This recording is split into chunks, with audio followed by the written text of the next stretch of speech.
Congratulations, Faith Presbyterian, on your 35th anniversary. Sorry I'm not able to be there with you, but had several obligations around this period of time. But I do want to greet you. I am the founding pastor of the church, and Pastor Bill had asked if I could share with you in my greetings some things that you might not know about the church. And what I want to share with you is the way that the Lord really provided around the time of our first worship service. One way that the Lord provided is through providing people to make phone calls for us. In leading up to the first worship service, we made 5,000 phone calls to people in the Olney area. And we asked them if they were open to hearing from a new church like ours.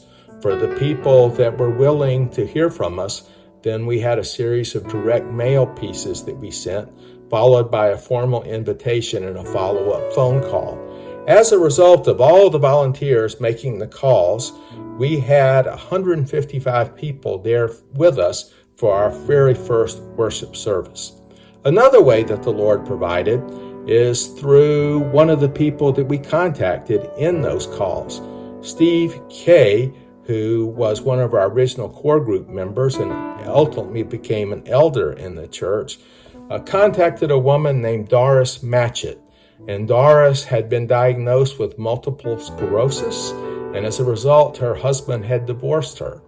And in the conversation with Steve, Doris made a challenge. She said, if somebody will pick me up, I will come to your worship service.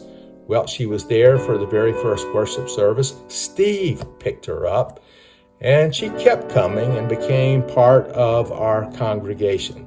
Now, we had been praying that the Lord would allow us through these phone calls to contact people who really had a need for the Lord, and that was certainly true of Doris.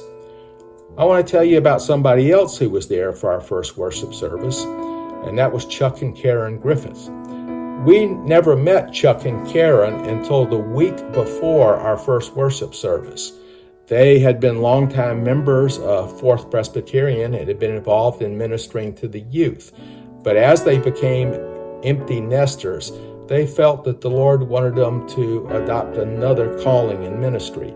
So they happened to be visiting, by God's providence, Church of the Atonement, and they heard the presentation about the new church that was going to be starting the following Sunday.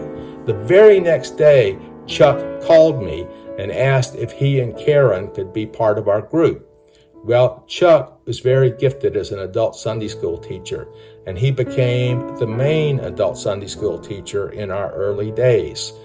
And then Karen, his wife, by vocation, was an elementary school teacher, and she was a tremendously gifted teacher of the Bible to children. And because we had Chuck and Karen joining us, there was another couple who were also, the wife, Nancy, was a teacher. And having Karen made it really good for Nancy and Warner Camp to join our ministry. And having the dynamic duo of Karen Griffith and Nancy Camp gave us the ability to have a ministry to young families with children that we would not have been able to have otherwise. The Lord really provided, and that became one of the main sources of outreach in our early days. So the Lord has provided for Faith Presbyterian from the very beginning. And as I bring you greetings for this 35th anniversary, I will be praying and encourage you to be praying that the Lord will provide just like this in the days ahead. May God's grace be upon you.